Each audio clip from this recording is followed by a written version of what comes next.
많죠. 85일, 86일, 87일, 88일까지를 오늘 이번 주에 한번 이렇게 다 우리가 끝내려고 해요. 끝내려고 그러고, 그리고 이제 다음 주는 그럼 하나 남길 거예요.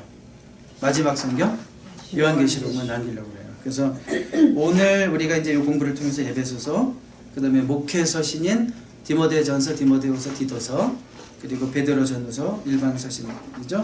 그 다음에 유다서, 그 다음에 히브리서까지 해가지고 8권, 오늘 8권을 공부해야 되니까 아주 개요만 간단하게 공부하고, 그 다음에 요한 1, 2, 3서는 우리 주일 강의는 이제 제가 여기 없었기 때문에 교인들에게는 그걸 틀어줘가지고 요한 1, 2, 3서까지 했는데, 요한 1, 2, 3서는 여러분들 집에 가시면 이렇게 들을 수 있도록, 전화기로 들을 수 있도록 요한 1, 2, 3서는 제가 보내드리도록 해서, 오늘은 이 8권도 너무 많죠 사실은. 그래서 우리가 이 8권을 마스터하는 건 목적은 아니죠. 우리가 성경을 어떻게 또 읽는데 어느 정도 개요만 공부하고 흐름을 잡는 거니까 한번 그렇게 해서 쭉 나가보도록 할게요. 자, 그래서 이제 제일 먼저 대략 이제 우리가 오늘 봐야 될 부분들이 이제 AD 한 60년에서 그 67년 사이 그 안에 들어가 있는 성경들 보시면 디모데전서, 디모데후서, 디도서, 히브리서, 베드로전서, 베드로후서, 유다서 이렇게 있죠. 요런 요 62년에서 한 67년 사이 70년 안에 있는 그런 부분들의 성경을 우리가 보도록 하겠는데, 에베소서는 옥중서시니까 이거는 조금 더 전이에요. 이제 한 50년대 후반인데, 자, 여러분들이 그 기독교를 배우려면 기독교를 좀 체계적으로 배우고 싶다, 그러기 위해서 성경을 읽어야 되겠다 그러면 여러분들은 보통 어떤 성경이 떠올라요? 교리, 뭐 구원에 대한 교리, 우리가 믿음으로 의롭게 되고, 로마서가 생각나죠. 로마서. 그러니까 사실 성경에 우리가 예수님의 가르침을 통해서는 교리를 배우는 게 아니라 그야말로 그 삶과 죽음과 십자가와 부활을 보는 거고, 사건을 보는 거고, 그 다음에 그 기독교의 그 예수님의 모든 가르침들, 삶을, 죽음, 부활, 이런 모든 것들을 교리화시키고 집대성한 사람이라고 한다면 누구겠어요? 사도 바울이겠죠. 그러니까 사도 바울이 없었다면 기독교가 우리에게 이렇게 체계적으로 전해질 수가 없었어요. 그런 의미에서 예수님은 어떤 면에서 신의 영역이니까 우리가 빼놓고, 인간으로 봤을 때 야, 사도 바울처럼 이렇게 위대하게 쓰임받은 역사 인물이 있었을까? 이런 생각을 하게 되죠. 뭐 그래서 일반 역사가들도, 토인비 같은 역사가들도 사도 바울이 있었기 때문에 오늘날의 서구 역사가 있다, 이런 식으로까지 결론을 내리죠. 그러니까 바울이 집대성한 이 신약 성경들, 그것이 전 세계에 미친 영향은 이루 말할 수가 없는 거죠. 그러니까 우리가 이제 기독교의 핵심 교리를 배우려면 바울 서신들을 봐야 되는데, 그 중에서도 로마서와 에베소서예요. 로마서와 에베소서. 그러니까 에베소서의 우리가 구절을 보면 이래요. 그리스도 안에서 누리는 복, 이게 교리거든요. 에베소서 1장, 2장, 3장, 이게 교리예요. 그래서 에베소서 뭐 2장에 보면 아주 유명한 구원에 관한 교리가 있죠. 너희가 그 은혜로 인하여 믿음으로 말미암아 구원을 얻었나니 이것이 너희에게서 난 것이 아니요 하나님의 선물이라. 행위에서 난 것이 아니니 누구든지 자랑하지 못하게 하랍니다.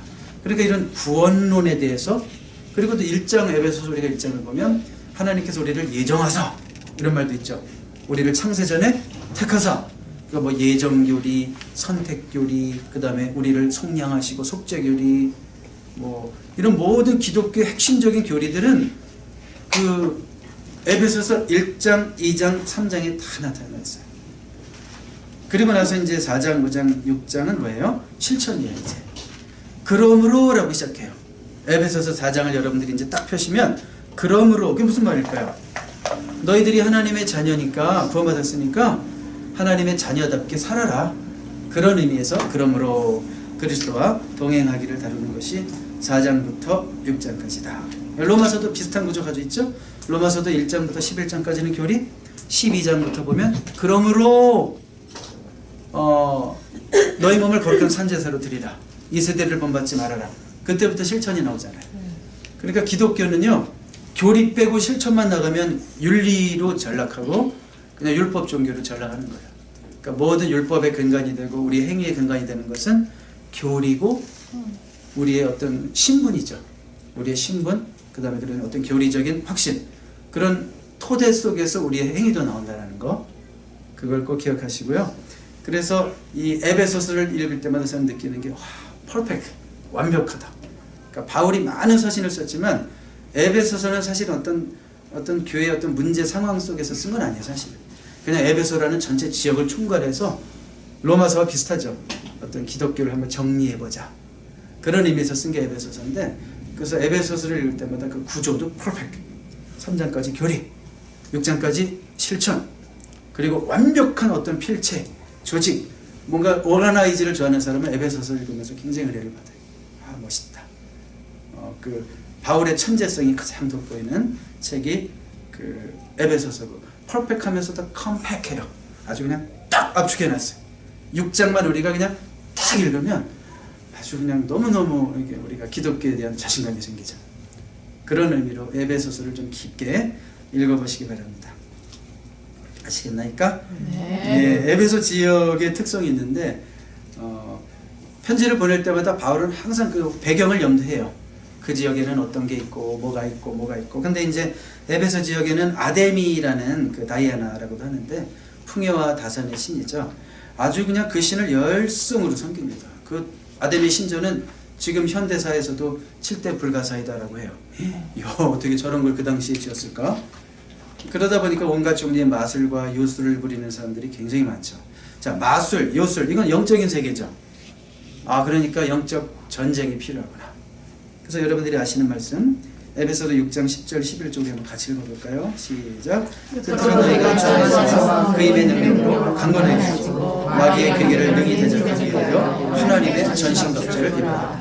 이러면서 11절부터 이제 18절까지 쭉 나오는 게 뭐예요? 서서 진리의 띠를 띠고 의의 흉배를 붙이고 평안에 예비한 복음에 예비한 것으로 신을 신고 믿음의 방패를 갖고 구원의 투구를 쓰고 성령의 검고 하나님의 말씀을 가시고 그 다음에 무시로 기도하고 이런 모든 것들이 다 뭐예요? 이런 아데미 우상, 이런 신이 팽배한 세상 속에서 너희들이 영적으로 승리하기 위해서는 이렇게 무장해야 된다. 그런 말씀이죠. 우리가 라스베가스에 살면서 라스베가스에도 굉장한 아데미 이상의 신들이 있어요. 그렇죠? 무슨 신이 있을까요? 노름신? 아주 구수한데 표현이? 도박의 신 그럴 줄 알았더니 노름신. 뭐 그런 걸 포함해서 사실은 라스베가스뿐만이 아니라 우리가 어딜 살든지 우리에게는 어떤 공격이 있어요. 그런 영적인 공격에서 싸워서 이기기 위해서는 방어무기도 필요하고 믿음의 방패도 필요하고 의의 흉배도 붙이고 나는 예수님이 함께 하신다. 예수님의 의로 나아간다. 그렇지만 공격할 수 있는 무기도 필요하죠. 성령의 검, 곧 하나님의 말씀을 가지고 그 다음에 가장 기본은 무시로 성령 안에서 기도하라. 그래서 늘 여러분 무장된 군사로서 승리하실 수 있길 바랍니다. 에베소서 하면 제일 중요한 게 교회론이에요. 교회론. 교회를 공부하고 싶으면 무조건 에베소서를 공부해야 돼요. 제가 참 존경하는 LA 그레이스 커뮤니티 교회를 담임하시는 지금은 연세가 많으신데 70대 후반이신데 80이시군요. 80. 존 메가더라는 목사님이 있어요. 그분이 쓴 책은 다 지금 주석이 됐어요. 주석. 그래서 목사님들의 목사님으로 80살이 되신 목사님 계신데 그분이 목회를 처음 시작할 때 교회론을 교인들에게 가르쳤어요. 그러면 성경에서 어떤 책을 택했을까요? 교회론을 가르치기 위해서? 에베소서. 특별히 에베소서 2장 후반부 그 다음에 4장 전중반부까지는 아주 교회론에 대한 말씀인데, 자, 골로새서가 그리스도론의 강조를 두고 있다면, 그 위대하신 그리스도, 비교할 수 없는 그리스도를 가르치고 있다면 에베소서는 교회가 뭔지를 가르치는데, 우리 한번 대표로 4장 11절 12절을 먼저 한번 읽어볼게요. 시작. 그가 어떤 사람은 사도로, 어떤 사람은 선지자로, 어떤 사람은 복음 전하는 자로, 어떤 사람은 목사와 교사로 삼으셨으니 이는 성도를 온전하게 하여 봉사일을 하게 하며 그리스도의 몸을 세우려 하시니라. 그리스도의 몸이 교회죠? 그리스도의 몸을 세우기 위해서 그 교회에 이렇게 직분들을 주셨다는 거죠. 특별히 거기에 보면 어떤 사람은 목사와 교사로 주셨다. 다른 한두 사람이 아니라 teaching pastor, 목사인 교사, 교사인 목사를 얘기하는 거예요. 그러니까 목사의 사명 가운데, 임무 가운데, 태스크 가운데 하나는 뭐라는 거예요? 하나님 말씀을 말씀대로 가르치는 거죠. 그래서 가르치는 이유가 뭐예요? 성도를 온전하게 하여 봉사일을 하게 하여, 결국은 그렇게 훈련된 성도들의 봉사를 통해서 교회가 세워진다는 거. 그래서 이게 교회론에 있어서 굉장히 중요한 말씀이고요. 그 다음에 4장 15절 16절 한번 읽어봅니다. 시작. 오직 사랑 안에서 참된 것을 하여 범사에 그에게까지 자랄지라. 그는 머리니 곧 그리스도라. 그에게서 온 몸이 각 마디를 통하여 도움을 받음으로 연결되고 결합되어 각 지체의 분량대로 역사하고 그 몸을 자라게 하며 사랑 안에서 스스로 세우느니라. 자, 이거는 교회론에 있어서 굉장히 중요하죠. 교회의 머리는 누구시고요? 머리는 곧 그리스도라. 그러니까 예수님이 사령부 헤드쿼터가 되셔서 거기에 다 연결이 되는 거예요. 건물로. 그래서 예수님이 머리가 되시고 성도들이 다 연결이 돼 있고, 예수님과 성도가 연결돼 있고 성도가 성도끼리 연결돼 있고, 그래가지고 결합되어 각 지체의 분량대로 역사한다. 그래서 자기 역할이 다 있다는 거죠. 교회에서도 자기 역할이 다 있고, 사모님도 계시고 찬양대원도 계시고 이렇게 다 계셔서 자기 역할을 함으로써 결국은 어떻게 된다고 그랬어요? 그 몸을 자라게 하며 스스로 세우느니라. 아, 교회가 이렇게 세워지는 것이구나. 항상 우리의 공급원은, 주 공급원은 예수 그리스도. 그분을 통해서 힘과 능력과 모든 공급을 받아서 내 역할을 감당하고, 근데 혼자 하는 게 아니군요. 보니까 서로 이렇게 함께 지어져 가는 거죠. 연결되어서. 그래서 교회는 절대적으로 그 운명 공동체예요. 얽혀져 있는 거예요. 천상천하 유아독전이 안 되고, 아무리 홀로서기라는 시가 유명해도 홀로서기로 하면 안 되는 거고, 우리는 항상 함께 어져서 이렇게 어우러져 가는 거예요. 그게 교회다라는 것을 보여주는 거죠. 이 책에서 이 에베소서 1장부터 6장까지를 교회론적으로 아주 잘 요약을 하셨어요. 그래서 이걸 한번 읽어보면 이게 에베소서 내용이에요. 교회론이라는 테마를 중심으로 써머리한 이 내용을 책에 이렇게 실었는데, 우리 한번 이거 같이 읽어보겠습니다. 시작. 교회는 하나님이 창세전에 예수 그리스도 안에서 선택한 사람들로 구성된 공동체이다. 하나님은 만물을 회복시키고자 하는 원대한 계획을 성취하기에 교회를 중심에 두신다. 교회는 예수님이 재림하실 때 하나님 나라를 상속하게 될 공동체다. 또한 교회는 만물의 머리가 되시는 그리스도의 몸이다. 교회는 유대인과 이방인이 그리스도 안에서 연합하여 한 세 사람이 된 것 같은 연합체적 공동체다. 또한 교회는 남편과 아내의 결합과 같이 그리스도와 신비적으로 연합된 실체다. 교회는 다양한 은사들의 유기적 결합을 통해 성숙한 인격으로 성장해가는 통일체다. 교회는 세상에서 마귀를 대적하며 미래를 향해 전진하는 영적 전사 공동체다. 에베소서의 내용을 좀 아시는 분은 에베소서 요약 잘하셨다, 이런 느낌이 팍 와요. 그리고 약간 언어 자체가 이렇게 핵심적으로 이렇게 정리하다 보니까 막 풀어 쓰지 않아서 쉽진 않죠. 뭐 좀 약간 뭐 신비적 연합이니 뭐 연합체적 공동체니 말은 어렵지만, 에베소서를 이렇게 핵심적으로 잘 요약했구나 라는 걸 알 수 있습니다. 그래서 에베소서 그러면 교회론. 네? 뭐 여러 가지 중요한 내용 너무 많지만 교회론. 뭐 에베소서에 보면 뭐 세월을 아끼라 뭐 이런 말도 있고, 성령 충만을 받으라 이런 말도 있고, 아내를 교회, 주님이 교회를 사랑하시듯이 사랑하라 이런 말도 있고, 또 남편을 핍박하라 이런 말은 없고요. 그런 다 말씀들이 이거 지금 제가 얘기한 게 다 4장, 5장, 6장에 있어요. 근데 이런 말씀들이 있기 전에 뭐가 있다고요? 1장, 2장, 3장에 교리, 우리가 누구인지. 그렇죠?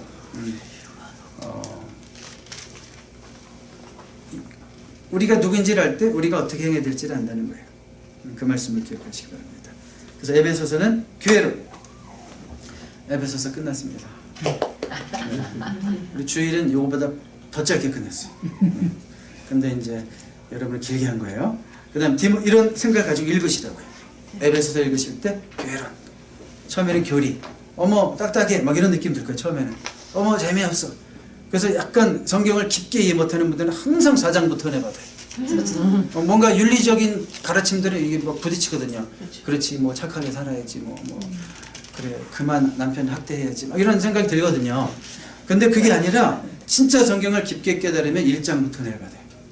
이게 진짜구나. 이게 우리의 기초구나. 그런 관점을 가지고 읽으시고요. 디모데전서, 이제 그 다음에 디도서, 그 다음에 디모데 후서를 보는데, 이 세 가지는 무슨 서신이라고 할까요? 그래요. 목회서신. 공부를 열심히 복습도 하신 것 같아요. 목회서신이라는 건 뭐예요? 목회자에게 주는 서신이에요. 그래서 수신자가 누구죠? 디모데와 디도. 디모데와 디도는 목회자였고 누구의 믿음의 아들이고 또 후계자였다. 사도 바울의 믿음의 아들이기도 했고 후계자였다. 자, 디모데전서의 어떤 집필 시기와 상황을 우리가 보겠는데요. AD 62년경 로마 1차 감옥에서 풀려난 상황이다. 이렇게 되어 있습니다. 자, 바울이 뭐 그냥 여러 가지 우여곡절 끝에 예루살렘에서 이제 죄수의 신분으로 로마까지 와서 로마에 오자마자 감옥에 들어갔어요.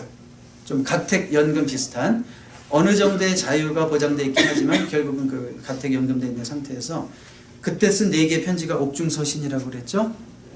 옛골모빌, 에베소서, 빌립보서, 골로새서, 빌레몬서. 그렇죠. 이 4가지 서신을 쓰고 이제 잠깐 거기서 풀려나요. 그러니까 1차 감옥에서 풀려났을 때가 AD 62년 한도 63년까지. 자, 그때 어떤 생각을 했어요. 이제 야, 내가 이렇게 감옥에만 갇혀 있고 또 앞으로 언제 들어갈지 모르니까 이제는 사역의 이양이 필요하구나. 후계자를 세워야 되겠고 이미 내가 세워놓은 그 후계자에게 필요한 말들을 해야 되겠다. 그래서 주시는 말씀이죠. 누구에게? 디모데에게, 목회자에게.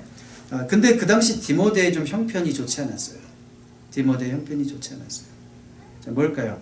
자, 디모데는 바울이 세웠던 에베소 교회 기억하십니까? 바울이 제일 오래 머물렀던 교회가 어디예요? 에베소 지역 교회들. 거기서는 어떤 서원을 또 세우고 성경을 강론했어요? 무슨 서원? 두란노 서원. 그래서 거기는 정말 에베소서의 영향력이 굉장했죠.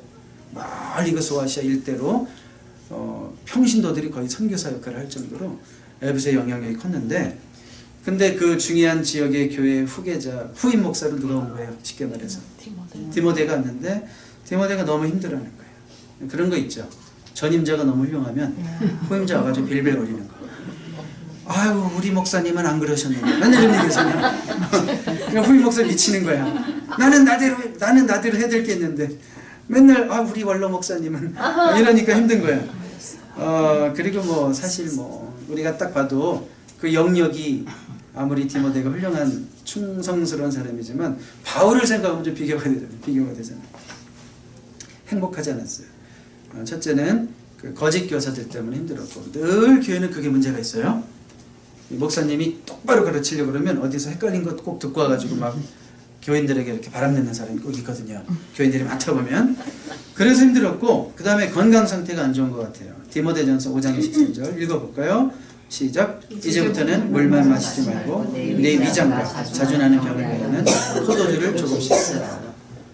막 은혜가 넘친다고 하는 분이 있어. 이 말씀을 듣는데 난 이 말씀이 제일 좋아요. 뭐 자신의 그 날마다 술 취함을 합리하게 한 말씀 같지는 않고 조금씩 먹으라고 그랬으니까. 그리고 약으로 먹는 거죠. 그래서 뭐 그런 게 있잖아요. 약으로 인삼주 같은 거 담궈가지고 밤에 조금씩 먹고 혈액순환이 확 되면 잠자고 이런 사람들도 있잖아요. 그러니까 위장병, 그러니까 신경성이죠. 위장병은 다 신경성이죠. 그렇게 시작하는 거죠. 스트레스로.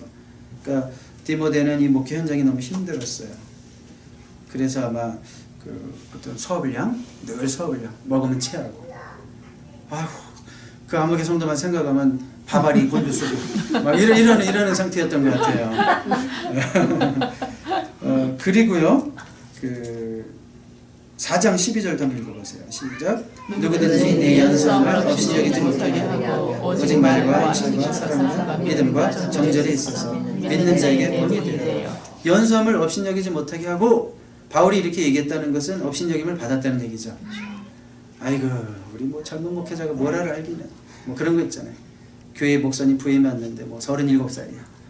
65세쯤 된 권사님 보니까 아이고, 우리 목사님이 알긴 뭘 알아, 내 아들 같아가지고 이러면서 목사님 설교 끝나고 등 툭툭 치면서 열심히 해 목사님 뭐 이런 식으로, 뭐 그게 위로 같지 않고 왠지 업신여기는 것 같은 거 느낌이. 그럴 수 있죠. 저도 그런 세월을 다 보내왔고, 특히 이제 뭐 고향교회를 가면 그런 거 있잖아요. 아이고, 우리 은호 목사, 성도 안 붙여주죠. 은호 목사 왔어? 이러면서 그런 경우가 있어요. 그러니까 이런 게 스트레스가 되니까 병 걸린 거예요, 쉽게 말해서. 그 다음 디모데후서 2장 6절도 보니까 수고하는 농부가 곡식을 먼저 받는 것이 마땅하니라. 그러니까 이거는 수고하는 농부는 그 대가로 곡식이 페이다 이거 페이. 그러니까 그 수고하는 그 소의 목에 망을 씌우지 말라 이런 말도 있죠. 그러니까 수고하는 자가 받는 거는 사례를 받는 건 당연한 건데 교회가 어려서 그랬는지 아니면 우리 목사님 뭐 가족도 없고 젊은 목사님 뭐 생활비 이 정도면 되겠지 그러면서 막 대충 생활비를 주고 뭐 혹시 그건 잘 몰라요. 그러니까 가르쳐라 이것도 수고하는 농부가 곡식을 먼저 받는 것이 마땅하고 복음을 위해서 일하는 자는 복음을 위해서 먹고 살아야 된다라는 거 그런 성경적인 원리를 가르쳐라. 근데 그런 대우들이 막 없고 막 이러니까 이제 디모데는 행복하지가 않은 거예요. 바울은 이래도 상관없는 사람이에요. 자기가 막 텐트 막 메이킹 하면서 니네가 안 주면 내가 벌어 막 이러면서 좀 당당한 면이 있잖아요. 근데 디모데는 좀 굉장히 그 할머니 로이스 어머니 유니게 막 이런 그런 분위기에서 신앙적인 가정에서 좀 곱게 정도를 걸어왔는데 갑자기 에베소라는 지역에 딱 목회자로 들어가니까 이게 막 부대끼는 일이 너무 많다 이거예요. 어떻게 할까요? 그럼 어떻게 될까요? 디모데의 갈등과 바울의 권면이죠. 자, 이런 상황이라면 목회자에게 드는 생각은 뭘까요? 사역의 짐을 내려놔야 되겠다. 어머니가 남겨주신 유산도 있는데 내가 꼭 어려운 길을 가야 되나? 어쩔 수 없이 이게 밥벌이라 내가 있어야 된다. 뭐 이렇게 되면 더 불행한 거지만 아마 사역을 막 내려놓고 싶은 거예요. 교회를 떠나고 싶은 거죠. 그랬을 때 바울이 주는 권면이에요. 야, 남자가 그 정도도 못 견뎌가지고 네가 되겠니? 목회자인 걸 떠나서 디모데전서 4장 16절 한번 읽어봐. 시작. 내가 내 자신과 가르침을 살펴 이 일을 계속하라. 이것을 하나님으로 내 자신과 내게 듣는 자를 구원하라. 그러니까 이런 톤으로 계속 말씀합니다. 대표로 이 구절을 뽑았지만 머물러라, 계속해라, 견뎌라. 뭐 그냥 힘들다고 떠나고 힘들다고 떠나고. 그러니까 자꾸 성도님들이 상처받지. 우리 목사님 오셨는데 한 2년 있으면 떠날 거야. 벌써 딱 오시면 그런 생각하고 있잖아요, 성도님들이. 특히 젊은이 사역은 더해요. 부교육자들은. 우리 전도사님 오셔서 그러면 아이들이 마음을 안 열어요. 왜요? 1년 있으면 떠날 거기 때문에. 그런 것들이 있단 말이에요. 그러지 말고 그 일을 계속해라.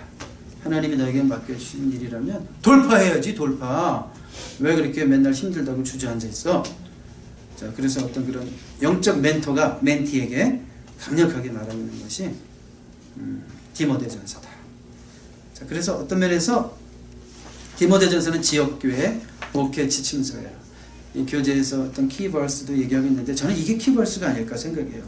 디모데전서 3장 15절 한번 읽어봅니다. 시작. 만일 내가 지치지 않으면 너로 하여금 하나님의 집에서 어떻게 행해야 할지 알게 하려니 이 집은 살아계신 하나님의 교회요 진리의 기둥과 터이라.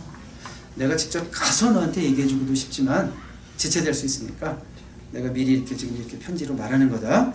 하나님의 집에서 어떻게 해야 할지를 내가 너에게 알려주고 싶다 이거죠. 교회에서 목회자가 어떻게 해야 할지를 알려주고 싶다. 그래서 이것은 디모데전서는 지역교회 목회 지침서다. 그러니까 특별히 누가 더 읽어야 되겠어요? 목사님들이 읽고 많이 도전받아야 되죠. 여기 나오는 말씀을 성도님들이 또 너무 은혜를 받아가지고 우리 교회 목사님 왜 이렇게 안 하지? 이런 식으로 은혜 받으면 안 돼요. 이거는 수신자가 목사님이다 생각. 수신자가 목사님인데 괜히 내가 은혜 받고 맞아 이런 목사님이 필요해 이러면서 너무 그렇게 은혜 받지 마세요. 그러면 이제 여러분들이 그 목사님을 디모데 만드는 거야. 불행한 목사 만드는 거야. 그런 분 없으니까 하는 얘기예요. 자, 디도서로 넘어갈게요. 디도서. 혹시 디도서가 무슨 내용일까요? 미리 성경 읽어보신 분 혹시 기억나는 거 있어요? 디도서 그러면 그레데라는 섬을 기억하십시오. 그레데라는 섬. 네, 바울이 1차 톡에서 벗어난 후에 이제 그레데로 가서 사역자로 그곳에 남겨두고 온 거죠. 자, 그레데 섬에 바울이 사역자를 심은 거예요. 사실은 이제 그 항해를 하면서 로마로 올 때 이미 한번 거기를 거친 것 같은데 그 한 62년경에 이제 편지를 쓰는데 여러분 생각해 보세요. 섬에 있는 목회자? 디도서 1장 5절에 보니까 내가 너를 그레데에 남겨둔 이유는 남은 일을 정리하고 뭐 일을 하다 말았죠. 바울이 거기도 갔었겠죠. 근데 남은 일을 정리하고 내가 명한 대로 각성의 장로들을 세우게 하려니라. 할 일이 많은데 여기도 목회자가 필요하다. 네가 여기 가라. 파송한 거죠. 뭐 감리교에서 목사님들 파송하듯이 그러니까 바울이 디도를 그레데라는 섬의 목회자로 파송한 거예요. 사실 좀 외롭죠. 동떨어진 곳이고 여러분들이 지도를 봐도요. 이렇게 거의 보면 바다 한복판에 있어요. 저 지중해 얘기 밑에 바다 한복판에 이렇게 뚝 떨어져 있어요. 자, 거기서 사역을 하고 있었던 목회자가 그레데다. 섬 목회자 디도다. 어떻게 보면 열악한 환경이죠. 오늘날도 열악한 곳에서 사역하는 목사님들도 많이 있고 특히 선교지는 더 그런 것 같아요. 우리 형님이 사역하시는 태국 겨자시 선교회를 다녀왔는데 태국을 가서 제가 느낀 게 뭐냐면 지금 10월 말이면 계절이 나름대로 좋을 때래요. 그나마 좀 시원할 때래요. 근데 여기서 어떻게 사나 싶어요. 일단은 왜냐면 너무 아직도 덥고 습해요. 그래서 우리 그 조카가 사실은 거기서 풍토병, 피부병에 걸려서 거의 뭐 요배 고난을 겪었죠. 온몸의 피부병으로 한 10년 고생했어요. 중학교, 고등학교 못 다녔고 가정스쿨 했고 나중에는 거기에 감동을 받아서 어떤 또 스폰서가 UC 샌디에고 대학 공부를 시켜줬어요. 자, 이제 그런 뭐 이런 기적의 역사도 있었는데 거길 가보니까 태국 사람들 이렇게 걸어 다니더라고요. 이 사람들 게으르구나 그랬어요. 난 속으로 처음에. 한국 사람들은 막 이렇게 걷잖아요. 이 사람들 이렇게 걸어 다녀요. 저 사람들 왜 저렇게 가냐고. 여기서는 그렇게 안 걸으면 못 견딘대요. 땀이 나고 막 이렇게 체력이 소진이 돼서. 그래서 다들 우리 형님도 좀 바뀌었더라고요. 이러죠. 그래서 거기는 그런 데구나. 근데 어떤 생각이 들었냐면 이런 태국이라는 나라도 그렇고 또 우리 형님 가운데 한번 인도에서 또 6년 선교하셨는데 무지하게 뜨겁고 안 좋잖아요. 환경이 풍토병, 말라리아 걸려서 2번 죽을 뻔하고 뭐 이런 일들. 여기는 그냥 사는 게 선교구나. 사는 것 자체가 선교구나. 뭐 어떤 분은 5년 사역해서 한영원을 했다고 그러는데 지금 저기 사진에 있는 그 학생들 한 40명들이 사실은 그 열매들이에요. 열매들. 그 가운데는 태국에 얼마 없지만 뭐 기독교인이 거의 없고 불교가 95%고 이슬람 뭐 힌두교 그 다음에 요즘 뜨는 신흥 종교들 뭐 게이샤 종교니 뭐 이런 게 많은데 그 땅에서는 이 어른들에게는 씨도 안 먹히게 복음이라는 게. 그래서 어렸을 때 젊은이들에게 우리 한국의 70년대 80년대 초까지 70년대까지 미국에서 막 부호물자 가져오면 막 우리들 막 따라다니면서 초콜릿 하나 얻어먹으려고 하던 거랑 아직도 비슷한 한국보다 한 35년 정도 늦춰져 있는 나라가 태국이래요. 그러니까 태국이 미제와 한국제를 그렇게 좋아해요. 이번에 이제 선물을 좀 가져가서 막 전달하고 그랬는데 그런 것들에 이렇게 마음을 열기 시작하고 이런 모임을 갖고 거기서 월십 찬양을 하고 하나님 말씀 배우고 한글 배우고 한류에 관심이 많으니까 이제 한글을 배우면서 이 아이들이 선교사님을 좋아하게 되고 그러니까 한국말을 다 배웠어요. 한국말로 기도해요. 한국말로 다 알아듣고 유창하진 않아도 거의 한국말을 하면서 그 중에 일부는 태국에 얼마 없는 그 태국 현지인 교회로 사역자로 파송도 몇 명 됐고 그 중에 또 한 명은 이제 목회자로 키우기 위해서 한국의 신학대학으로 지금 이제 가기로 돼 있는. 그래서 그런 사람들 돕고 장학금 보내는 게 형님이 하는 사역이에요. 그래서 너무 귀한 일을 하는데 문제는 뭐냐면 형님도 병 걸리고 형수님도 병 걸리고 아들도 병 걸리고 뭐 다 그런 건 아니겠지만 우리 형님이 좀 미련하게 사역을 하셨는지 너무 이렇게 꾀부리지 못하고 한 9년을 보내면서 너무 다 몸이 망가져 버리면서 이게 그런 지역에서 사는 것 자체가 참 선교고 뭐 선교사들을 돕는다고 뭐 우리가 가가지고 뭐 짓져주고 이게 아닌 것 같다는 생각이 들었어요. 그냥 그 선교사들 그냥 위로하고 그 사역이 얼마나 귀한지를 우리가 인정해주고 그 다음에 그 사역지에 진짜 뭐가 필요한지 봐서 요긴한데 이렇게 도움을 주고 뭐 어떤 분이 우리 교회에서 뭐 작게 한 달에 조금씩 선교를 하는데 어떤 분이 개인적으로 이렇게 뭐 100불을 지어줬어요. 그 선교사님 갖다 드리라고. 100불 별거 아닌 것 같은데 100불이 크더라고요. 거기 가보니까 그 100불이면 되게 커요. 아침에 제가 먹은 꼬치가 배불리 먹어도 한 600원밖에 안 나왔던데요. 그래서 너무 싼 것도 많더라고요. 그러니까 이런 데서 참 귀한 일을 한다. 그래서 제가 이 디도를 생각하면서 그런데 과연 형님이 불행하게 목회하느냐, 불행하게 사역하느냐, 그게 아니에요. 그 아이들을 너무 이뻐하고 너무 사랑하는 거예요. 야, 이게 사랑으로밖에는 사람이 변하지 않는구나.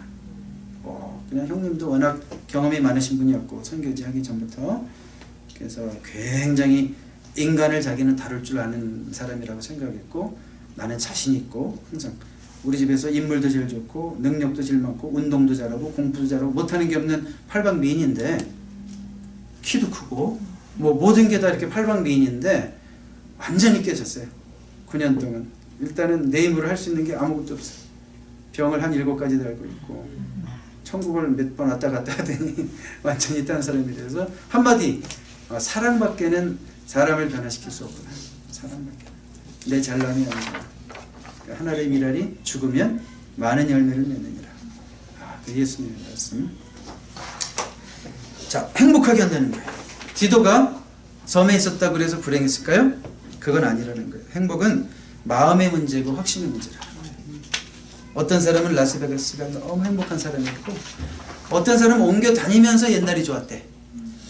캘리포니아가 좋았는데, 캘리포니아에 있을 때 뭐라고 그랬는지 알아요? 동부가 좋았는데, 동부 있었을 때는 한국이 좋았는데, 또 이제 라스베가스 가서는 하와이 가면 좋을까? 이렇게 항상 현재를 누리지 못하고 행복해하지 못하는 사람들이 있는데, 우린 그런 사람들 아니죠. 행복은 마음의 문제이고 확신의 문제예요. 하나님이 나를 이곳에 보내셔서 사역하게 하셨다라고 하는 그런 확신이 있을 때 우리는 가장 기뻐하는 삶을 살 수 있어요. 그런 삶이 되길 바랍니다. 자족할 수 있는 바울처럼, 빌립보서의 고백처럼 어떤 형편에서도 나는 뭐 하기를 배웠다? 자족하기를 배웠다. 그런 감사가 있기를 바랍니다. 디도의 사역, 책망, 일꾼 세우기, 목양. 여러분 읽어보시면 알 겁니다. 어느 곳이나 사람의 문제는 같다라는 거죠. 섬에도 죄인이 살고 도심지에도 죄인이 살고, 문제 일으키는 사람은 거기도 있고, 방탕하고 게으르다 그랬어요. 말로만 신앙생활하는 사람들이 있다 그랬어요. 바울은 그들을 디도에게 뭐라고 그러냐면 어미꾸짖으라 그랬어요. 제일 힘든 사역이죠. 목회자가 할 수 있는 사역 중에서. 위로해라 이러면 되겠는데 어미꾸짖으래요. 잘못된 거. 커렉션의 사역 제일 힘들지만 좀 지혜롭게 해야 되는 거예요. 이것도. 그래서 우리 목회자들에게는 하나님이 세워주시는 영적 권위가 있어야 될 거예요. 영적 권위. 하나님이 세워주시는. 내가 스스로 세우려고 하는 권위는 저항을 일으키죠. 근데 하나님이 권위를 부어주시면 힘든 말을 해도 성도님들이 들어요. 그렇죠? 그래서 그런 영적 권위가 여러분들 교회 모든 목회자들에게 지금보다 더 세워질 수 있기를 바랍니다. 그래야지 우리 성도가 사는 거거든요. 목사님들이 필요한 말씀을 해주셔야지. 아닙니다, 권사님. 이런 말도 해주실 수 있는. 집사님 틀렸어요. 그건 아니에요. 그렇게 하면 안 돼요. 이렇게 말씀을 주시면. 그런데 그 말이 먹히는 목사님들이 되죠. 왠지 내가 저 말 안 들으면 하나님한테 혼날 것 같은 생각이 들게 되는 거예요. 근데 이런 말 했는데 목사님은 맨날 나한테만 딴지 걸고 맨날 나만 겨냥하고 이렇게 들리면 이제 안 되는 거죠. 우리 목사님들의 권위가 세워질 수 있기를 바랍니다. 일꾼 세우고요. 섬에도 일꾼이 필요하죠.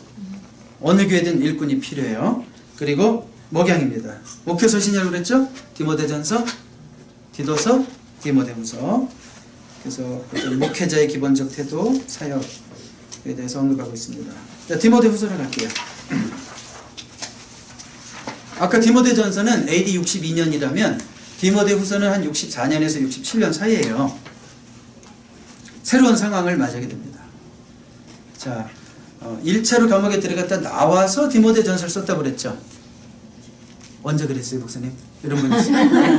15분 전에 얘기했어요. 네, 로마 감옥에서 들어갔다가 이제 나와서 62년경에 1차로 그 디모데에게 글을 쓰고 그 다음에 또 감옥에 들어가요, 바울이. 근데 그때는요, 가택연금이 아니라 어두운 지하 감옥, 아주 열악한 거. 공기도 나쁘고 또 겨울이 해필이면 춥고 병규는 뭐 겨울이니까 좀 없을지 몰라도 막 견딜 수가 없는, 무섭고 뭐 그런 상황입니다. 그리고 바울은 이제 느꼈어요. 아, 이제는 나의 마지막이 가까웠구나. 나의 순교의 때가 가까웠구나 라는 것을 느끼면서 아주 비장한 마음으로 믿음의 아들, 이제는 디모데에게 내가 꼭 하고 싶은 말을 해야 되겠다 라고 쓰는 거죠. 한번 디모데후서 4장 6절부터 8절까지 시작. 전제와 같이 내가 벌써 부어지고 나의 떠날 시간이 가까웠다. 나는 선한 싸움을 싸우고 나의 달려갈 길을 마치고 믿음을 지켰으니 이제 후로는 나를 위하여 의의 면류관이 예비되었으므로 주곧 의로우신 재판장이 그날에 내게 주실 것이며 내게만 아니라 주의 나타나심을 사모하는 모든 자에게 있느니라. 전제와 같이 내가 벌써 부어지고. 자, 레위기의 소리가 그 제사 배울 때 제사 드리는 방법에 따라서 불로 태우는 화제도 있지만 올려드리는 거제도 있지만 흔드는 요제도 있지만 이렇게 액체를 부어드리는 뭐가 있다고 그랬어요? 전제가 있어요. 그러니까 바울은 자신의 삶을 표현하기를 지금까지 내가 살아온 삶이 하나님 앞에 다 쏟아부은 삶이었다 이렇게 표현하고 있는 거죠. 인생을 확 쏟아붓고 사는 사람이 있어요. 이제 천국 갈 때 보면 한 방울 남지 않은 인생이 있어요. 잘 산 거죠? 근데 죽을 때가 됐는데 그냥 맨날 움켜쥐기만 해가지고 하나도 쏟아붓지 못한 인생이 있어요. 불행한 인생이죠. 바울은 진짜 후회함이 없을 정도로 다 드린 삶이에요. 이제 떠날 시각이 가까웠어요. 달려갈 길을 이제 마쳤다 이런 말을 의의 면류관이 예비되어 있다. 자, 이런 표현이 있죠. 이 표현 속에 뭘 느낄 수 있어요? 아, 이제 나의 순교가 가까웠다라는 걸 느끼면서 자, 디모데에게 어떤 얘기를 해야 될 것인가? 자, 그런데요. 이제는 나이도 좀 들었죠. 바울이 나이도 들었어요. 바울은 원래 강한 사람은 아니었어요. 심령이 강했던 거지. 늘 지병을 달고 다니던 그런 사람이잖아요. 그래서 이제는 조금 나이가 들고 너무 어렵고 힘들어지니까 바울의 인간적인 모습들이 좀 나와요. 그러니까 인간적이라는 게 어떤 육신적이다 그런 뜻이 아니라 인간의 연약한 모습. 우리 4장 9절부터 13절에 우리가 그런 표현을 한번 느끼면서 읽었으면 좋겠어요. 시작.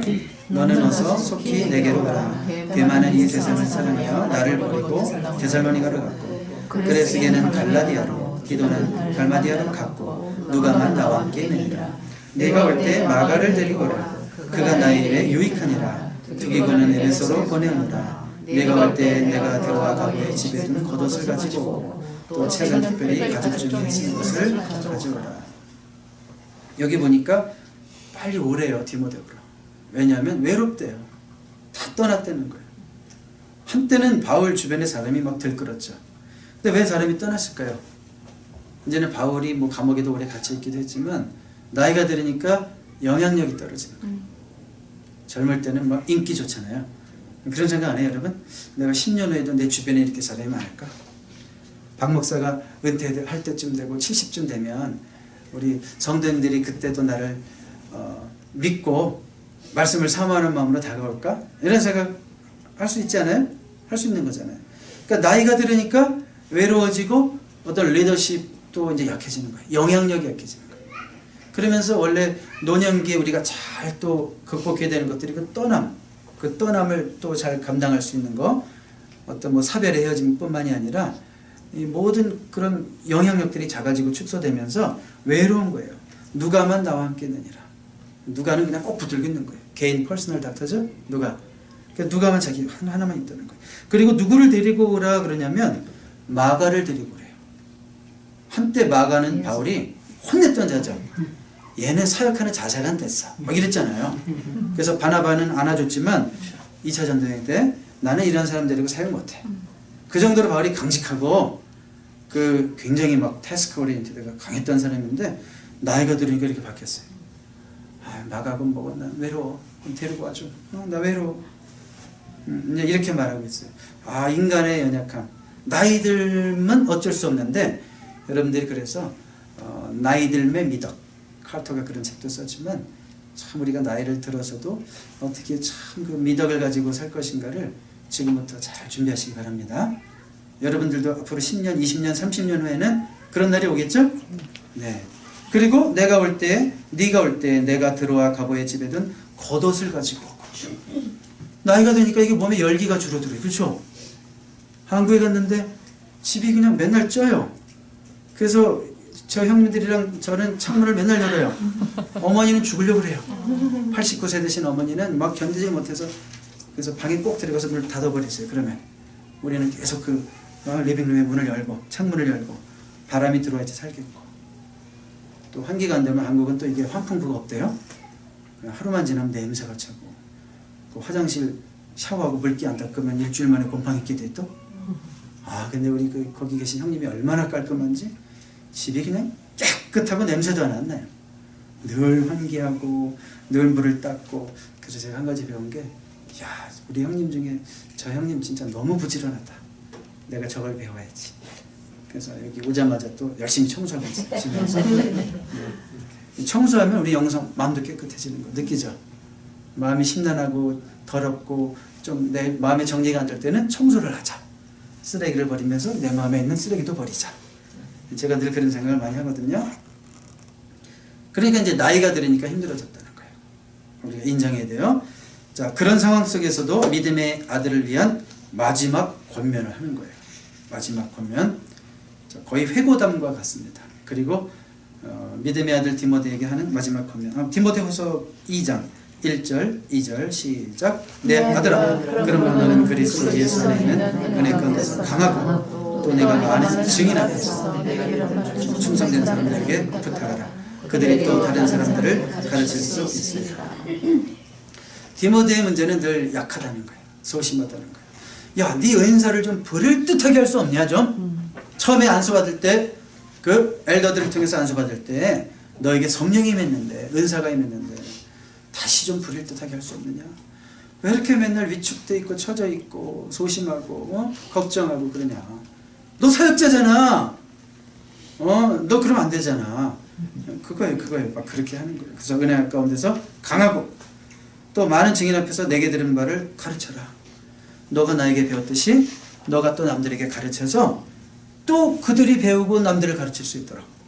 이게 이 제자 훈련의 멀티플리케이션 메서드죠. 계속 배가 방식이에요.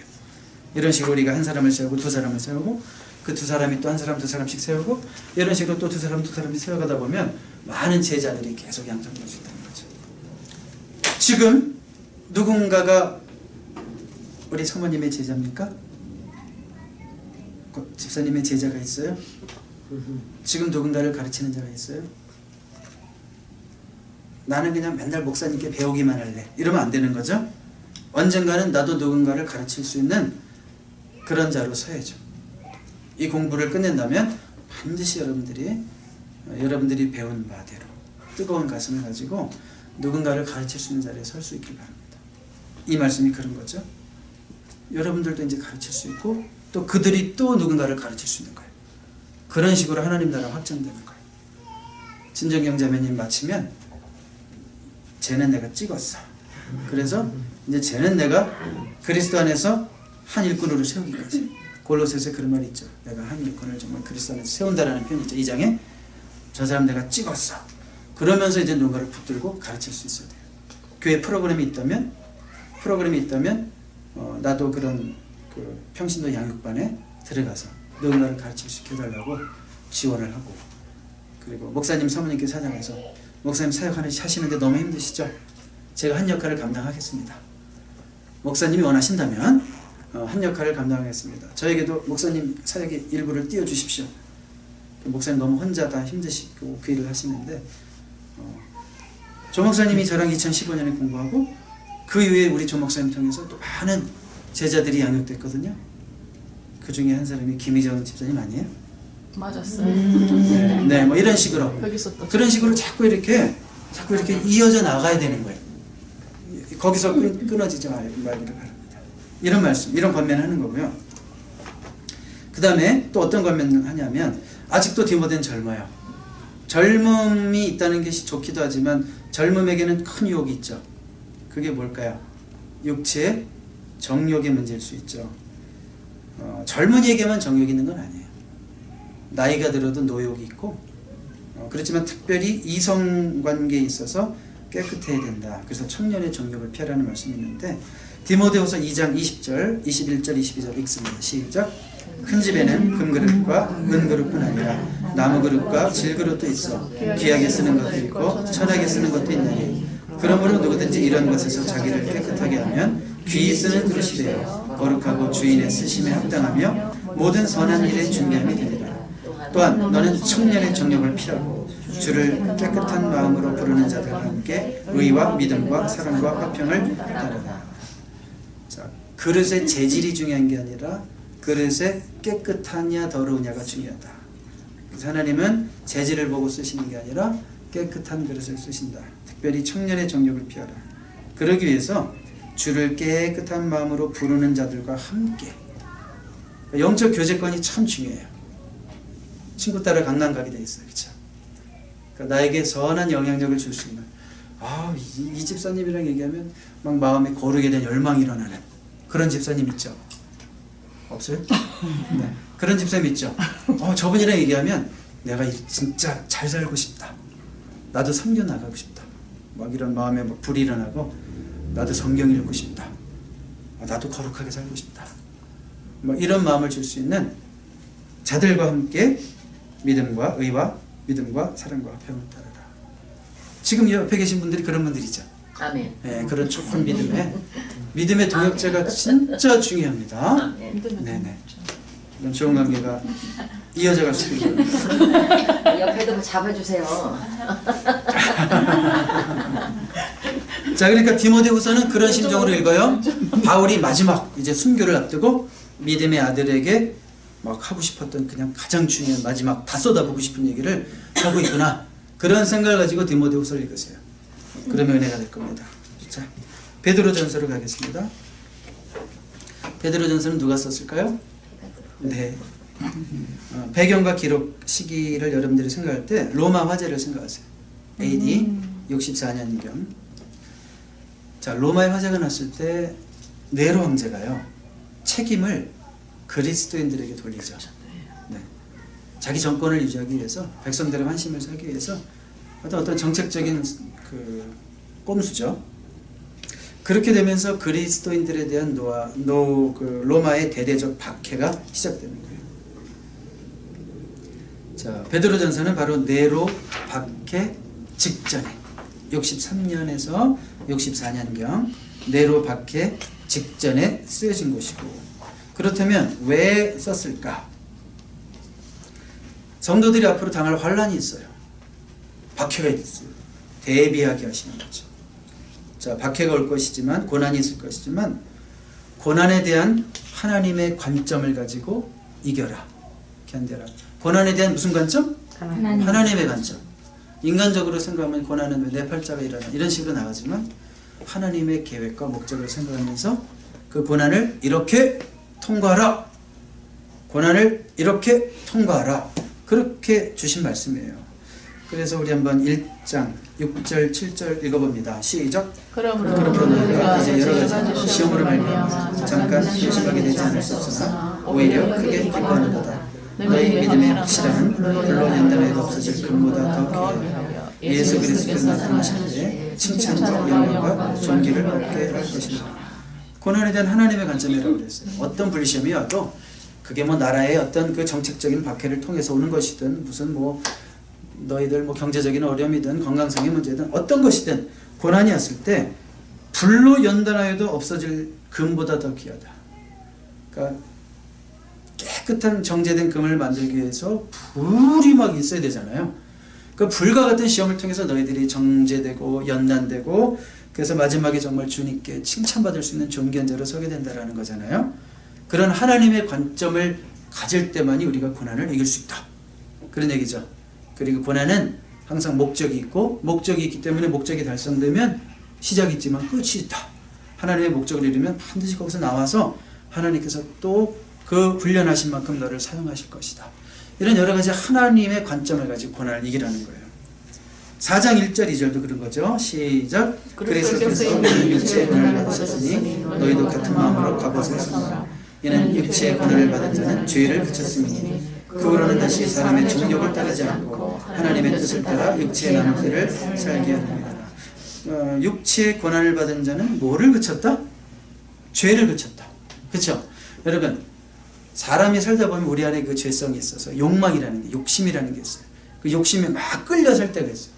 내가 이러면 안 되는데, 알아요. 내가 이렇게 살면 안 되는데, 시간을 이렇게 써도 안 되고, 내가 이런 마음을 품어도 안 되고, 아는데 그 죄성 때문에 막 끌려갈 때가 있어요.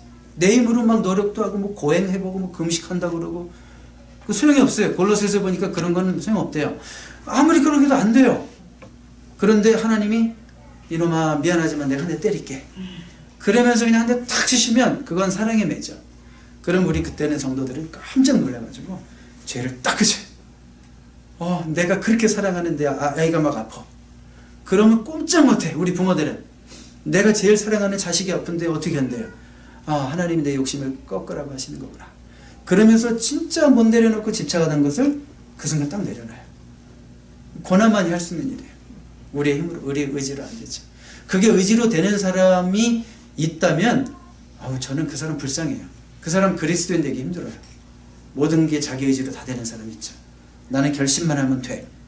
제일 싫어 그런 사람. 무서워. 막 안 되는 사람이 좋아. 안 되기 때문에 하나님께 간섭도 받고 안 되기 때문에 자신의 연약함을 알고 나의 의로움을 꺾을 줄 알고 또 하나님이 간섭함으로 그래도 극복이 되고 자 그래서 고난이라는 것이 이런 유익이 있구나. 죄를 그치게 하고 우리의 남은 날을 이제는 정욕을 따르지 않고 하나님의 뜻을 따라서 살게 하는 게 고난이구나. 이런 하나님의 관점을 가지고 고난을 통과하라 그 얘기예요. 베드로전서가 주는 핵심 메시지는 그거다. 그것만 생각하시고 우리 베드로전서 보시면 되겠습니다. 그럼 이제 넘어갈게요. 유다서. 베드로전서를 가지고 제가 15주 정도도 강의를 한 적이 있지만 이렇게 5분 만에 끝내니까 얼마나 좋아요. 네. 유다서 성경책에서 유다서가 제일 우리 눈에 안 띄는 성경이에요. 어디 있냐면 요한계시록 바로 전에 있어요. 챕터는 한 장밖에 없어요. 또. 뭐 요한 3서 그러면 그래도 요한이잖아요. 요한. 그래도 뭐 근데 유다는 도대체 누구예요? 유다는 가룟 유다는 아니겠고 저자가 누군가 보니까 예수 그리스도의 종이요 야고보의 형제인 유다다 그랬어요. 자, 이 야고보는 예수님의 형제예요. 육신의 형제. 그러니까 예수님의 형제고 야고보가 예수님의 형제니까 야고보의 형제 유다니까 유다는 예수님의 형제죠. 그러니까 예수님의 육신의 형제들 많았잖아요. 십자가 지시고 부활하시기 전까지 맨날 딴지나 걸고 예수님 믿지 못해가지고 명절 됐는데 예수님 뭐 능력도 많으신데 저희 올라가서 좀 당신의 능력이나 나타내시죠 막 이러면서 비아냥거리고 그러던 예수님 형제들 예수님 십자가 부활을 통과하고 난 후에 이제 신자가 되고 다 순교자의 길로 가잖아요. 그 유다가 쓴 거란 말이에요. 기록 목적은 뭘까요? 우리 한번 같이 읽어볼까요? 여기 4절입니다. 시작. 이는 가만히 들어온 사람 몇이 있습니다. 그들은 일적부터 이 판결을 받기로 미리 기록된 자니 경건하지 아니하여 우리 하나님의 은혜를 도리어 방탕한 것으로 바꾸고 홀로 하나이신 주제 곧 우리 주 예수 그리스도를 부인하는 자니라. 여기 중요한 표현이 뭐냐면 은혜를 도리어 방탕한 것으로 바꾸고 가만히 들어온 하여튼 뭐 이단들이 또 있었는데 이들이 가르치는 건 뭐냐면 하나님의 은혜를 세교거리로 옛날 성경에 방탕한 것으로 바꿨다. 자, 그러니까 뭐냐면 우리가 은혜로 구원받았죠. 구원받았으니까 한 번 구원은 영원한 구원이야 뭐 이러면서 그리고 우리는 영원히 구원받은 거니까 우리의 신분은 보장된 거야. 그러니까 어떻게 살아도 상관없지 뭐 이런 식으로 가르친 거예요. 그러니까 이거 영지주의의 영향이 다분하죠. 그러니까 구원의 확실성은 필요해요. 그렇지만 방종주의로 가면 안 되죠. 우리 구원이 흔들리면 안 되죠. 확신이. 난 하나님께 구원받은 자녀라는 것에 대해서는 흔들리면 안 되겠죠. 내 영적 상태가 안 좋다고 하나님이 내 구원을 앗아가시면 어떨까. 이런 식으로 흔들릴 수는 없죠. 그렇지만 구원에 대한 보장 때문에 방종주의로 흘러간다면 성경의 가르침과 맞아야 틀려요. 틀리죠. 성경은 여러분 신약성을 읽어보세요.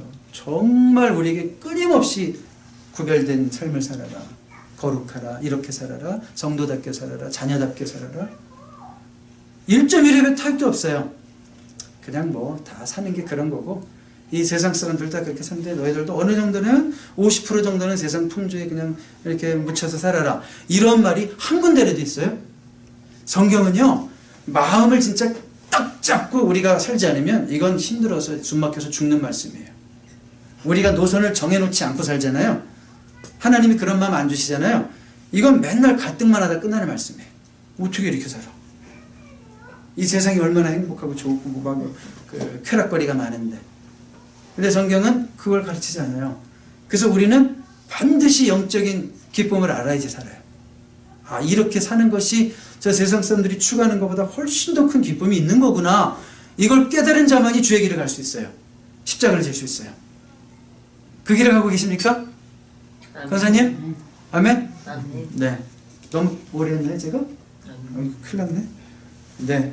그래서 구원의 확실성과 방종주의를 구별 못하고 휘청거리는 성도들에게 영적인 싸움을 계속 힘써하라. 그 말씀입니다. 베드로후서 63년, 64년경입니다. 여러분들이 베드로후서를 읽으면요, 디모데후서의 분위기가 좀 나요. 무슨 뜻일까요? 디모데후서는 바울의 마지막 서신, 순교를 앞두고, 베드로후서는 베드로의 마지막 순교를 앞두고 쓴 서신입니다. 그래서 그런 냄새가 나는데, 마지막이 가까웠음을 감지하면서 가장 중요한 말을 전하는데요. 어떤 얘기를 하냐면 그리스도인의 성품을 배양해야 한다. 자, 4절, 1장 4절, 5절, 6절, 7절입니다. 시작. 이로써 그 보배롭고 지극히 큰 약속을 우리에게 주사 이 약속으로 말미암아 너희가 정욕 때문에 세상에서 썩어질 것을 피하여 신성한 성품에 참여하는 자가 되게 하려 하셨느니라. 그러므로 너희가 더욱 힘써 너희 믿음의 덕을, 덕의 지식을, 지식의 절제를, 절제의 인내를, 인내의 경건을, 경건의 형제회를, 형제회의 사랑을 하라. 누가 하는 말씀이라고요? 베드로. 성품에 대한 말씀을 누가 해요? 누가? 베드로는 항상 어떤 문제 때문에 쓰러진 자였냐면 성품의 문제 때문에 쓰러지던 자였어요. 성급하고, 그렇죠? 성급하고, 과격하고, 조급하고, 잘 참지 못하고, 믿음이 좀 엎치락뒤치락하고. 베드로가 성품을 얘기하고 있어요. 이것은 베드로가 예수님을 만나고 30년이 더 지난 시점이라는 걸 기억하셔야 돼요. 우리도 이렇게 살아야 돼요. 거칠 때 예수님을 만났을지라도 우리 신앙생활을 30년하고 40년쯤 했을 때는 베드로처럼 이런 말이 흘러나올 수 있는, 이제는 내가 이 말을 좀 해도 되겠지. 그렇게 살아오셨죠? 앞으로의 인생이 또 그러시기를 바랍니다. 네. 그리고 거짓 교사들에 대한 책망도 있고 재림에 대한 또 확신을 주십니다. 베드로서는. 왜냐하면 예수님 부활하시고 30년이 지났어요. 예수님 왜 안 오실까? 의심하는 자들이 있겠어요, 없겠어요? 그때 느낌으로 보면 내가 곧 속효리나 막 이렇게 얘기를 하셨으니까 내가 이제 곧 올 것처럼 생각했겠죠. 근데 이거 인간들의 계산이었고 하나님의 생각은 어떻던가? 베드로후서 3장 8절 9절 시작. 사랑하는 자들아, 주께는 하루가 천년 같고 천년이 하루 같다는 이 한 가지를 잊지 말라. 주의 약속은 어떤 이들이 더디다고 생각하는 것 같이 더딘 것이 아니라 오직 주께서는 너희를 대하여 오래 참으사 아무도 멸망하지 아니하고 다 회개하기에 이르기를 원하시느니라. 우리 생각에서는 속히가 30년이지만 우리 영원하신 하나님의 관점에서 봤을 때는 그것이 1000년이 될 수도 있고 2000년이 될 수도 있고, 목적은 더 많은 사람이 회개하고 구원받기 위해서 하나님께서 오늘까지 우리 예수님이 이 땅에 다시 오심을 늦추십니다. 우리가 이렇게 생각할 수 있겠죠. 자, 그래서 베드로후서는 베드로의 마지막 서신이고, 이제 베드로가 많이 성숙해진 시점에서 성품에 대해서 얘기하고 있고, 이런 종말론에 대해서도 이런 의심하는 자들에게 지침을 주는 말씀이 있거나 이런 걸 생각하면서 읽으시면 되겠습니다. 마지막으로 히브리서. 와, 히브리서는 진짜 오래 걸리는데 5분에 끝낼게요. 네, 히브리서 저자는 잘 모르지만 유대교에 정통했던 자일 것이다. 왜냐하면 뭐 제사제도에 대한 걸 막 가르치고 있죠. 그 다음에 수신자들, 편지를 받는 자들도 유대교에 굉장히 익숙했던 자들. 그러니까 유대인이었다가 예수 믿었던 자들. 왜요? 제사제도를 통해서 예수님을 자꾸 설명하는 거 보니까 제사제도를 잘 이해할 수 있는 자들이었구나. 그러니까 유대인들이었구나라는 걸 알 수 있죠. 그래서 히브리서를 신약의 레위기다 이렇게 말합니다. 그 우리가 배경 및 기록 목적을 한번 살펴보면, 여러분 1세기 유대인들이 원래는 회당에서 모이죠. 주중에는 늘 회당에서 모이죠. 근데 유대인들이 예수님 믿었다고 평생 다니던 회당을 떠나는 게 쉬울까요? 너무 힘든 문제예요. 안식 후 전날 주일에 모이고 회당도 가야 되는데 막 이런 생각이 있어요. 물론 딱 끊는 사람들도 있지만 그걸 못 끊고, 또 이렇게 이제 주일 공동체로 모이다가 막 핍박이 와요. 그 당시에도 많은 핍박이 있었어요. 유대인들의 핍박, 또 로마의 핍박이 이어지기 시작할 때 핍박이 오니까 그걸 못 이겨가지고 교회 다니다가 다시 이렇게 회당으로 돌아가는 자들도 있었어요. 유대교로 회귀, 다시 돌아가는 자들. 그래서 그 히브리서에서는 그걸 배교라고 그래요. 배교. 니네들이 한번 은혜를 받았고 한번 비치심을 받고 은혜를 받고 또 거기서 또 배신하고 돌이키면 다시는 용서가 없다 막 이런 무서운 말씀도 있죠. 6장에 가면 여기 6장 4절 6절 제가 읽었는데, 그러니까 이렇게 막 박해 때문에 다시 유대교로 떠나가려고 그러고, 아 그래도 뭐 구간이 명간인가, 옛날에 내가 믿던 유대교가 맞는 건가 이러면서 막 갈등하는 자들에게 예수님이 어떤 분이신지를 설명할 때 유대교와 비교해서 설명을 하죠. 모세보다 뛰어나신 예수 그리스도. 유대교에게는 가장 중요한 사람이 모세잖아요. 한 사람을 뽑는다면 율법을 대표하는 자. 그런데 예수님은 누구보다 뛰어나시다? 모세보다 뛰어나시다. 그리고 천사보다 뛰어나다. 유대인들에게는 천사 그러면 이게 깜빡 죽는 거죠. 그런데 예수님은 천사보다 뛰어나신 신적인 분이시다라는 것을 이렇게 변증하고 있고, 그 다음에 아론보다 뛰어나다. 그러니까 유대인들에게는 제사장 제도가 있죠. 제사장 그러면 아론이죠. 근데 아론보다 뛰어나고 예수님은 아론 정도가 아니라 기원도 모르는 그런 신적 기원을 가지고 있는 멜기세덱 계열이다. 이런 얘기를 함으로써 예수님이 얼마나 위대하신 분이다라는 걸 얘기하는 거죠. 그러면서 유대교에 여전히 미련을 갖고 핍박 때문에 이 주일 공동체에서 회당으로 막 돌아가고 있는, 우리식으로 말하면 예수 믿다가 힘들다고 막 절에 가고 막 예수 믿다고 힘들다고 성당에 가고 막 예수 믿다가 힘들다고 교회 때려치고 이런 사람들에게 그러면 안 된다. 그러므로 우리는 들은 것에 더욱 유념함으로 우리가 흘러 떠내려가지 않도록 함이 마땅하니라. 그러니까 타협하고 신앙 포기하고 버리는 것을 흘러 떠내려간다 이렇게 표현합니다. 그러지 말고 6장 4절 5절 6절 뭐라고 그랬어요? 한번 빛을 받고 하늘의 은사를 맛보고 성령에 참여한 바 되고 하나님의 사는 말씀과 내세의 능력을 맛보고도 타락한 자들은, 이게 바로 배교를 말하는 거예요.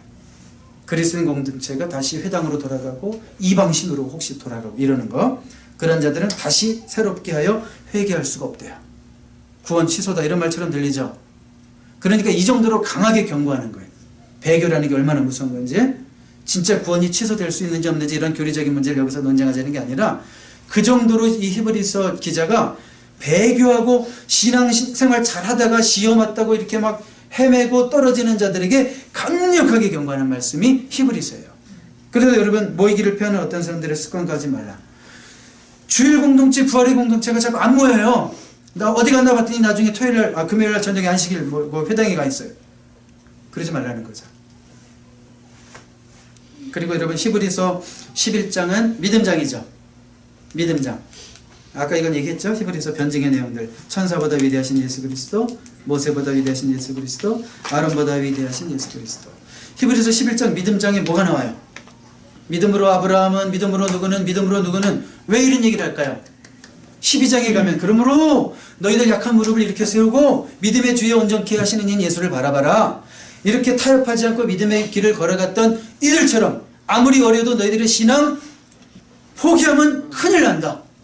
믿음의 주에 온전케 하시는 인 예수만 바라보라. 그렇게 나오는 거예요. 그러니까 히브리서를 그런 맥락에서 읽으면 조금 이해가 가죠? 아무리 어렵다고 해도 이게 이런 목적에서 쓰여졌구나 라는 거, 그렇게 이번 주에 성경을 읽으시면 되겠습니다. 8권의 성경 공부를 마치겠습니다.